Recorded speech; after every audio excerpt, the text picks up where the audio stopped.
আসসালামু আলাইকুম আমার সকল ইউটিউব বন্ধুরা, তোমরা সবাই কেমন আছো? আশা করি ভালো আছো। আমিও খুব ভালো আছি। তো দেখো কি সুন্দর সুন্দর দুটো প্রাণী, এই দুটোকে তোমরা কি কেউ চেনো? সকাল সকাল আমি দেখো রুটি তৈরি করছি, রুটির সঙ্গে ভাজি। এটা আমাদের সকালের নাস্তা। আসলে সারাদিন যা করি টুকিটাকি তাই তোমাদের সঙ্গে শেয়ার করি। তো এই প্রাণী দুটো আমি কোথা থেকে, ওইটা টার্কি মুরগি আমাদের এদিকে প্রচলিত ওইটার নাম। তো তোমাদের এখানে কার কী নাম অবশ্যই জানাবা। সকালে এই যে দেখো আমি রুটির সঙ্গে মিষ্টি কুমড়োটা একটু ভাজি করব। তো সারাদিন টুকিটাকি যা রান্না করি তাই তোমাদের সঙ্গে শেয়ার করার চেষ্টা করি। আমার ভিডিওটা ভালো লাগলে অবশ্যই একটা লাইক দিয়ে দিবা। আর যারা আমার নতুন বন্ধু তারা প্লিজ আমাকে একটু বন্ধু করে নিও। তো এই যে দেখো ছোট ছোট করে মিষ্টি কুমড়োটা কেটে নিয়েছি এটা ভাজি করার জন্য। আর এদিকে আমি আটা মাখিয়ে নিয়েছি, আটাটা সিদ্ধ করে মাখিয়ে নিয়েছি রুটি বানানোর জন্য। তো অল্প মিষ্টি কুমড়ো বলে এতে ঝাল অল্প দেওয়া, মরিচ পেঁয়াজ অল্প করে কেটে নিয়েছি। তো এই যে সুন্দর মতো আটাটা মেখে নেব। এটা সুন্দর মতো সিদ্ধ হয়ে গেছে। তো মিষ্টি কুমড়ো কাটা হয়ে গেছে, যেহেতু পরিবারের লোক সংখ্যা অনেক অল্প, এই জন্য অল্প একটু মিষ্টি কুমড়ো কেটে নিয়েছি। তো সকালে এক একজনের এক এক রকমের খাবারের মেনু থাকে। আমার ছোট বাচ্চা তো আর এইগুলো খেতে পারে না। আবার মেয়েটা অনেকটা বড় হয়নি, মেয়েটাও মাশাআল্লাহ অনেক ছোট, মেয়েটার জন্য অন্য কিছু করতে হয়। আর এই যে এইটা করছি আমি আর আমার হাজবেন্ডের জন্য।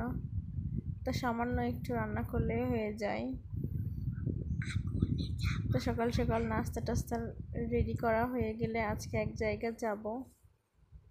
তো মহিলা মানুষদের বাসা থেকে মহিলাদের বাসা থেকে বের হওয়া অনেক কষ্ট। তারপরেও আমার মতো যারা গ্রামে থাকে তাদের তো আরও ঝামেলা, কারণ শহরে যারা থাকে তারা শুধুমাত্র ঘরে তালা চাবি দিয়ে চলে গেলেই তো তাদের হয়ে যায়। কিন্তু আমাদের মতো গ্রামে যারা বসবাস করে তারা বোঝে একটা মহিলারা বাইরে যাওয়া কতটা ঝামেলা।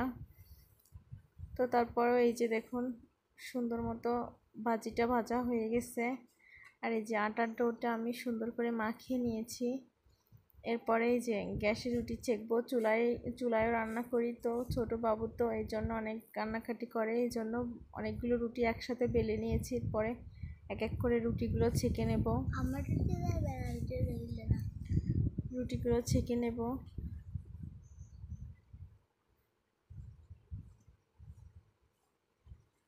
রুটিগুলো এক এক করে ছেঁকতেছে। মাশাআল্লাহ সবগুলো রুটি অনেক সুন্দর মতো ফুলে যাচ্ছে। তো রুটি সবগুলোই ফুলে যাচ্ছে, দেখে তো খুব ভালো লাগে। আসলে মেয়েরা সব কাজ আগে থেকে শেখে না, অনেক কাজ শ্বশুরবাড়িতে এসে শেখে। অবশ্য আমিও আমার কাজগুলো শ্বশুরবাড়িতে এসে শিখেছি। তো এই যে দেখুন রুটিগুলো সুন্দর মতো হয়ে গেছে ছেঁকা। এরপরে রুটিগুলো নিয়ে নাস্তা দিয়ে দেব, যাতে সে খেয়ে দেয়, আমার হাজব্যান্ড খেয়ে দিয়ে চলে যাইতে পারে, তার কর্মজীবনে সে চলে যাইতে পারে। তো মেয়ের জন্য ডিম পোচ করেছি, মিষ্টি আছে। আর এই যে দেখুন ছেলের জন্য সুজি রান্না করেছি। তো এই যে ছিল সকালের নাস্তা। তারপরে এই যে আজকে এক জায়গায় দাওয়াত আছে, সে দাওয়াত খেতে যাব। তো আমি যাব, আপনাদের ভাইয়া যাবে না। তো আমি দাওয়াত খাইতে যাব। আর সে শুধু বাড়িতে কি খাবে এই ভেবে গরুর মাংস বের করেছি অল্প, আধা কেজি পরিমাণে। আমি মাংস হোক বা অন্য কোনো রান্না অল্প মশলা খেতে পছন্দ করি, এটা আমার কাছে মনে হয় স্বাস্থ্যকর। তো মাংসের টুকরোগুলো আমার মনে হয় এটাই পারফেক্ট, কারণ বড় পিস হলে বেশি একটা ভালো লাগে না। সব মশলাগুলো বাটনা করে নিয়ে এসেছি। আর এই যে আমি রান্নাটা করব আজকে খাঁটি সরিষার তেল দিয়ে প্রেশার কুকারে মাংস রান্না করলে খুব দ্রুত অল্প সময়ের মধ্যে হয়ে যায়। তো যেহেতু দুপুরে দাওয়াত, সেহেতু খুব দ্রুতভাবে রেডি হতে হবে। খুব অল্প মশলায় খুব দ্রুত রান্না শেষ হয়ে যায় যদি প্রেসার কুকারে আপনারা রান্না করেন। তো অনেকে আমার আম্মুদের দেখেছি হাঁড়িতে রান্না করতে মাংসটা বিশেষ করে, তো সেটাতে রান্না করলে ভালো হয়। তবে এখন ব্যস্ততার জন্য প্রেসার কুকারে দেওয়া হচ্ছে মাংসটা। তো আগে এই মশলাগুলো পেঁয়াজ কুচি মানে যাবতীয় যা মশলা লাগে সব কিছু তেলের পর দিয়ে সুন্দর মতো ভেজে মানে ভাজবো একটু, যাতে মশলাটা ভালো করে একটু কষানো হলে কাঁচা কাঁচা গন্ধটা যাতে না আসে।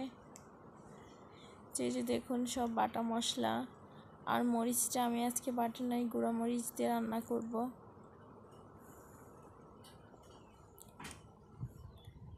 তো পুরুষরা যখন বাড়ি থেকে কোথাও দাওয়াত খাইতে যায় তো তারা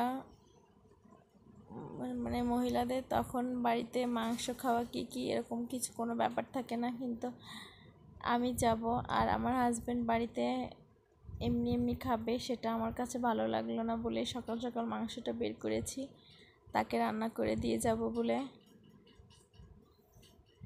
তো এই যে দেখুন মশলাটা সুন্দর মতো কষানো হয়ে গেছে, এবার গরুর মাংসটা দিয়ে দেব, দিয়ে সুন্দর মতো নাড়াচাড়া করে দেব। মানে এই প্রেসার কুকারে যদি আপনি গরুর মাংস রান্না করেন মানে খুব অল্প সময়ে এবং অনেক স্বাদ টেস্টি করে রান্না করতে পারবেন। আমার কাছে গরুর মাংসটা প্রেসার কুকারেই সবথেকে বেস্ট লাগে, এই জন্য আমি গরুর মাংস সবসময় মানে অলওয়েজ এক কোরবানি ছাড়া প্রেসার কুকারে রান্না করে থাকি। তো সুন্দর করে এই যে কষানো মশলার সঙ্গে মাংসটা সুন্দর মতো কষানো হয়ে গেছে, এরপরে কষানোর একটু পানি দিয়ে দেব, দিয়ে প্রেসার কুকারের মুখটা আটকে দিয়ে কয়েকটা সিটি দিয়ে নিলে পারেই মনে করেন 4-5টা সিটি হয়ে গেলেই আপনার মাংসটা সুন্দর মতো সিদ্ধ হয়ে যাবে। তো এই যে দেখুন প্রেসার কুকারে ঢাকনাটা দিয়েছি। তো এই যে আমার প্রেসার কুকারে সিটি দেওয়া হয়ে গেছে, আমি 5 থেকে 6টা সিটি দিয়েছি। তো মাংসটা সুন্দর মতো সিদ্ধ হয়ে গেছে, এবার একটু নেড়ে চেড়ে দেখি কী অবস্থা। তো এই যে দেখুন মাংসর কালারটাও অসাধারণ, মানে অনেক লোভনীয় একটা কালার এসেছে, গন্ধটাও সেই রকম বের হয়েছে, খেতে অনেক সুস্বাদু হবে। তো এই যে এরপরে এটা আমি কড়াইতে ঢেলে নেব, মানে প্রেসার কুকার অনুযায়ী মাংসটা একটু অল্প মনে হচ্ছে আমার কাছে, এই জন্য আমি এটা আলাদা একটা কড়াইতে ঢেলে নেব। এই ঝোলটা শুকিয়ে ঝোলের পানি দিতে হবে,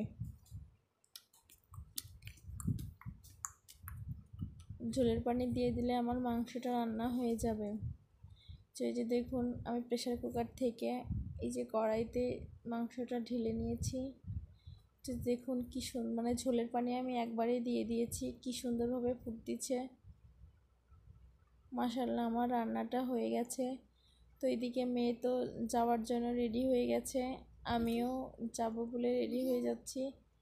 তো গিয়ে আর এই যে আপনাদের ভাইয়ার জন্য বাড়িতে মাংস রান্না করেছি, আর সে দই নিয়ে আসবে, সে বাড়িতে নাকি আমাদের থেকেও বেস্ট খাবে। তো সমস্যা নাই, খাক।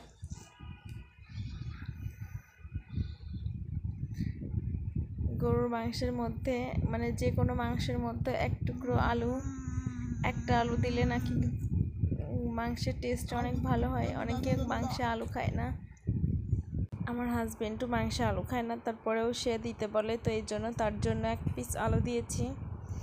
তো এই যে দেখুন আমার রান্নাটা শেষ হয়ে গেছে, তরকারির কালারটা অনেক সুন্দর এসেছে, খেতেও আশা করি খুব সুস্বাদু হবে। তো রান্নাবান্না শেষ করে এই যে যাচ্ছি, আর যে দেখুন এখানে অনেকটা ঠান্ডা, এটা আমাদের বাড়ির পাশের একটা মসজিদটা অনেক সুন্দর, মানে এখানে অনেক ঠান্ডা বাতাস। তো যেতে যেতে দেখি সুন্দর সুন্দর 2টো টার্কি মুরগি, আমাদের এদিকে এটা টার্কি মুরগি নামে পরিচিত। তো ভাবলাম